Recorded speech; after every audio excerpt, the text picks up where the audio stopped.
My name is Perry. And what brought you to this writing group? I was recommended to come here by a social worker. Mm-hmm. Have you written before? Yeah. Have you been writing all your life? No. Okay. Which one would you like to start with? This is... Welcome to a special podcast made with the Bristol Community Rehabilitation Mental Health Service. I'm excited to share this with you, listener, whomever you are. You're about to hear a selection of stories and poems by the attendees of a writing workshop run by the Bristol-based Community Rehabilitation Mental Health Service. Some of the pieces are autobiographical, some are fictional, all are full of life and wonderful in unique ways. Many of them are humorous and some touch on topics like depression or psychosis. Since not all contributors wanted to read their own piece, in a few cases someone else stepped in their place, and some names are omitted or changed by request. That's it from me. Enjoy the stories. This is travelling in Vietnam. Okay. Which I did in March. Does it have a title? Well, Vietnam. Okay. We landed in Hanoi and were surprised it was raining. Not surprising, North Vietnam is not as warm as South and gets more rain around March. I noticed one man in the group lagged behind walking with a stick. I found later he was the least mobile yet one of the youngest. We began with our first Vietnamese meal. Abundant vegetables. I never really liked the food, but became used to it. One man said from the outset he only ate one meal a day, breakfast, and it was strange seeing him survive on one meal, apart from the fact he was wasting the large amount of money he spent on the holiday. The roads of Hanoi were chaos. All young people, there seemed to be few old, travelled on motor scooters. They never stopped at crossings, traffic lights. There were countless TikTok drivers all competing for your business to ride in their vehicles. When in a boat travelling around islands in Vietnam, I felt seasick, landlubber that I am. We were given a fishing line with no bait and told we'd be sure to catch some squid. It's hard to remember if I did. Another large boat came alongside. It almost rammed us, and someone said they seen a rat which came for the ride. They leave a sinking ship, it said. Perhaps we were going to sink. But then the large boat drew back from the brink. I resumed my fishing, although it was late. Now the cook had given me bait. You could see so many fish, but catch one I wish.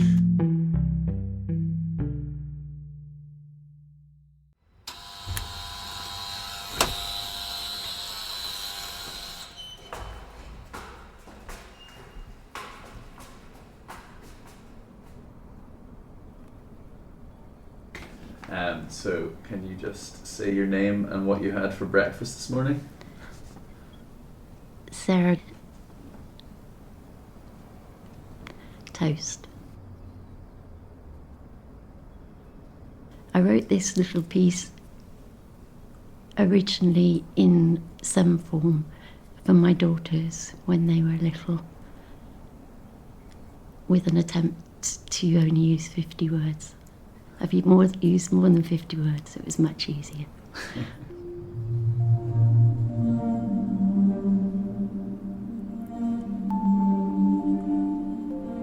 Helen shrank back against the sofa, her heart beating frantically.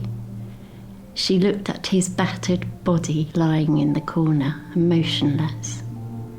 How had it come to this? She had tried to be reasonable, sympathetic towards him, and fearless when he ran amok. She had asked him to go, opened her flat door, encouraging him to leave.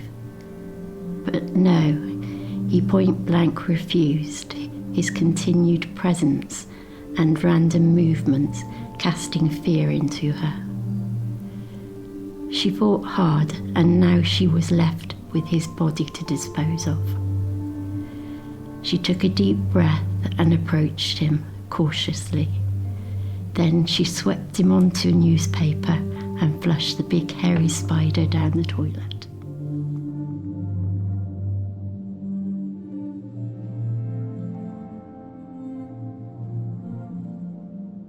At 22, having floated from job to job, been a failed musician, worked in a laboratory, worked as a credit salesman, a stock taker with the Master General of the Ordnance Inspectorate, I ended up at Rolls-Royce as a purchasing clerk. My claustrophobia was intense, seated at a desk, wondering how I got there, and some days not getting there. My earlier social life had consisted of hanging around with musician friends who, unlike me, were content to down 8 pints of beer and go for a curry. My own life was traumatic. My sibling brother was fast becoming the ladies' man I was not. My father, becoming unemployed, exhibited the first signs of dementia in his late 50s. My mother tried in vain to be the peacemaker among three men with nothing in common, even coming to blows over petty arguments. Searching for a role and identity, I heard through a friend about a religious teaching called Subud. We both became involved in this, which originated in Indonesia. We had a 6-month wait before we were allowed to participate with other members in a group gathering called a latihan. This involved the group being in a darkened room waiting for Subud to enter you. There were wailings from other members. I myself was able to put myself in a trance-like state. From the outset, I felt different when I emerged from the latihan, although my friend was unfazed. He said nothing happened to him. After, I seemed to change. I became withdrawn, lost weight, although felt there had been a rebirth inside of me. From then, I had the confidence to face situations where previously I would want the earth to swallow me up. My family were concerned. My withdrawn nature worried them. I saw my doctor and I tried to explain how I felt to him. He told my parents I had a nervous breakdown. I was referred to a psychiatrist who said I would benefit from going to Barrow Gurney Hospital, which I did. The doctor said it's like a holiday camp. When the elders of Subud were told I had a nervous breakdown, they said, no, it's a spiritual rebirth.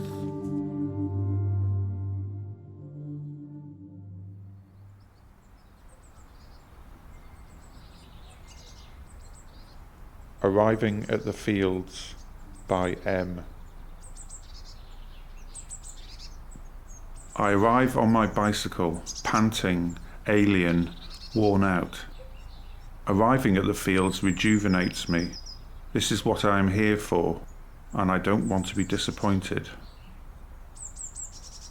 I draw my breath and remember what it was all for.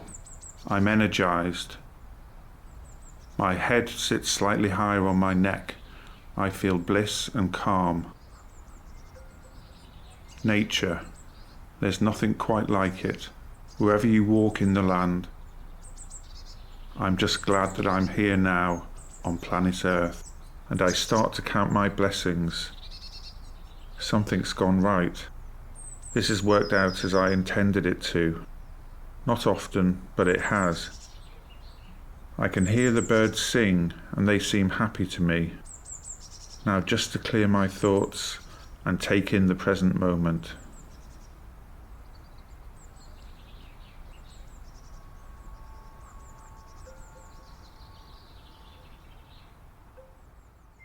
What's the inspiration for the fox poem? Well, I do feed foxes every night.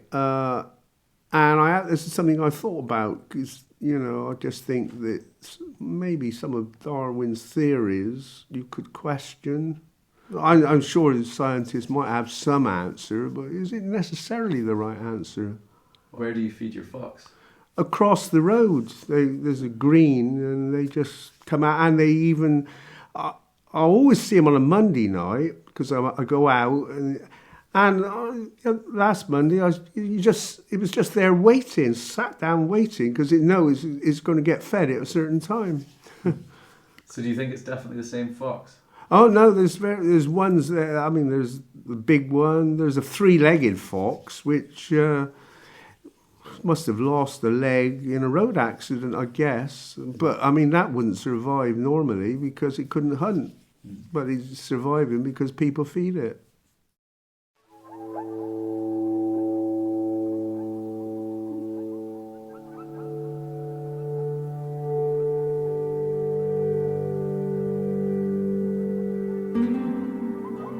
Why is a fox red? Colour is determined by environment, Darwin said. A caterpillar is green, so it's seldom seen and can survive until it's been changed to a butterfly instead. What if a fox was green? It could hunt without being seen. With the green woods behind, I think you would find it would blend in from its tail to its head. I feed foxes every night. They'll eat anything, an incredible sight. One is very big, I call him Rambo. He's been bigger than any dog that I know. One has only 3 legs, so always comes late. So if I want to see him, I have a long wait.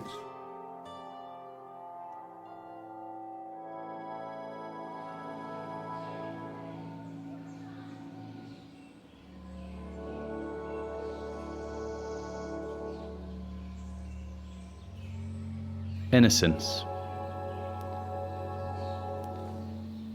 Smiling with innocence, gazing with pure intention. Child's play is on the cards, getting creative with colour, covered head to toe. It's light-hearted and all too natural for the youngster to continue their game of play. Go forth and spread fun in a world meant to be explored, the gymnasium of a young mind, an area to keep entertained on a balance beam or swing, creating a space that is safe where the flow of growth and expansion may flourish eternally in a sea so much like the colour of your eyes, calming and gentle, content.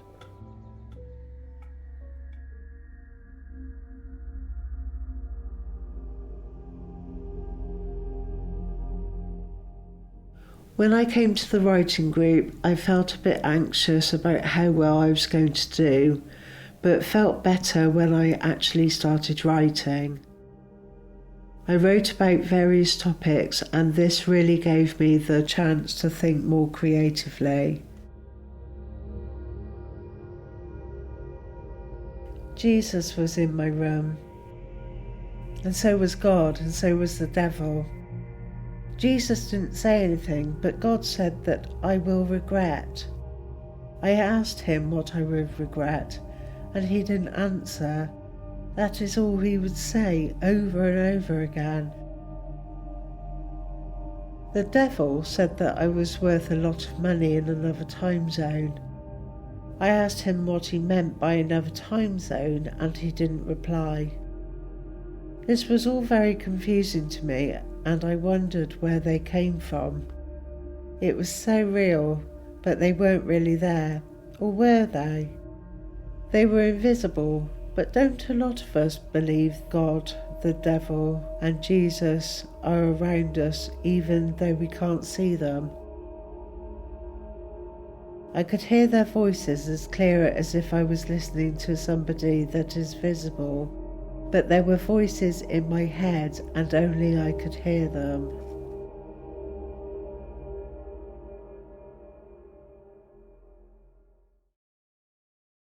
In the 1980s, I went to a work camp in Gdansk in Poland, where I cleaned windows in their university. There I met a Kurdish man from a village in East Turkey who said he was the first person from there to go to university. I told him when this finished I was going to a work camp in central Turkey, and he invited me to go to his village after it.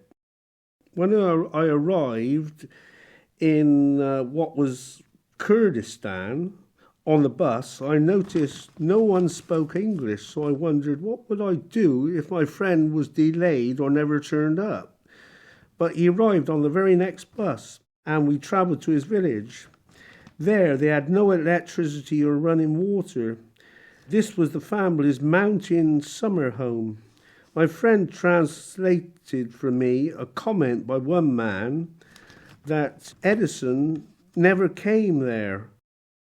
They were there to harvest sugar beet, and I gave help with it. Long, heavy work. One day, a group of Turkish soldiers arrived and asked the Kurds who I was. Satisfied I was not some spy, they left. While I was there, my shoes, which were already far from new, wore right out, and my friend, imagining I must be affluent, commented, "You are a Scotland man, I think." In my village, we don't like the Scotland man. I survived my experience, but my skin started to come out in blotches, perhaps through the strange diet. And when I saw a doctor in Syria, he said I had something in my bloodstream which would last 7 years, and it did. When in Vietnam this year, attention was again drawn to my footwear, which they claimed was hanging off. The truth is, I hadn't had time to buy new shoes. It wasn't the ones from 40 years before, but they did need renewing. A woman from Liverpool insisted she came to the market with me to buy more casual shoes. I did, and in our farewell speech, one man said, "And Perry bought some new shoes, or perhaps part exchanged his old ones for them." Strangely, reading a Bob Dylan book, he analysed a song about shoes and remarked, "There's been more songs about shoes than any other item of clothing, like 'These boots are made for walking' and 'Walk around in my shoes.'"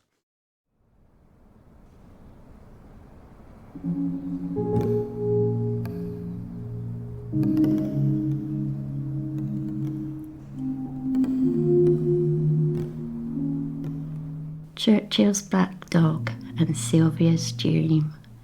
A moment, a feeling, a tragic stark scream. We never shall know their level of pain and how much was blamed on being insane. Depression is not a feeling one day. It's an agonizing state that won't go away. It tears at your heart and casts doubtful notions. What good are these treatments, these pills and these potions? People that matter, those you love and adore, are thrown out and trashed by that dog at the door. Because that need to escape, that need to be free, shows an inviting noose on the bridge or the tree. While a lost little voice cries out mercifully, "What bad have I done? Why me? Why me?"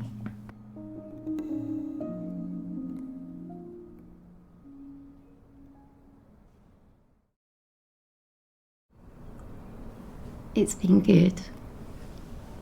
I've enjoyed listening to other people's poems or thoughts, writing. And I felt that there was never any pressure to read something out or to write anything. Even now? Even for the podcast? Well, no, hasn't been pressure for the podcast, Okay, because we were that's good. given the choice. Yeah. Okay. Are you a royalist? Am I a royalist? Yeah. No. That's okay. Are you worried about offending me? Yes. 100 million pounds. That's what they say it cost. And old Lily Reynolds lies cold in her bed. 100 million pounds. That's what it cost. Yet the politicians tell us we mustn't ask for a rise. 100 million pounds. And our cities are full of hungry people. 100 million pounds. And the homeless can't get their heads around it. 100 million pounds. Shame on you, Charles. You could have said no. 100 million pounds. I want none of it, and yet it was our taxes that paid for it. In Cambodia, went to Angkor Wat, which is, in the 1100s, it was the largest city in the world. And there's a lot of ruins which I think were unearthed in the 1900s. You know, you can see it was just a big area. But, you know, the people of Vietnam and Cambodia just very friendly and very they always put their hands together as if they're praying when, you know, they meet you, when they say goodbye. The trouble is that memories now are getting a bit dim, or, you know, from that time. That's why this group has helped me to kind of revive them a bit.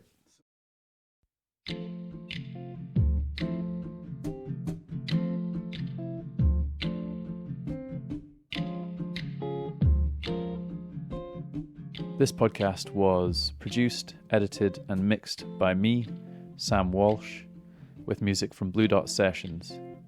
Thank you to Lewis Ogle, Ruth Foster, Fina Wells, and Emma Jeremy, who played a part in putting this together, and thanks to anyone who listened.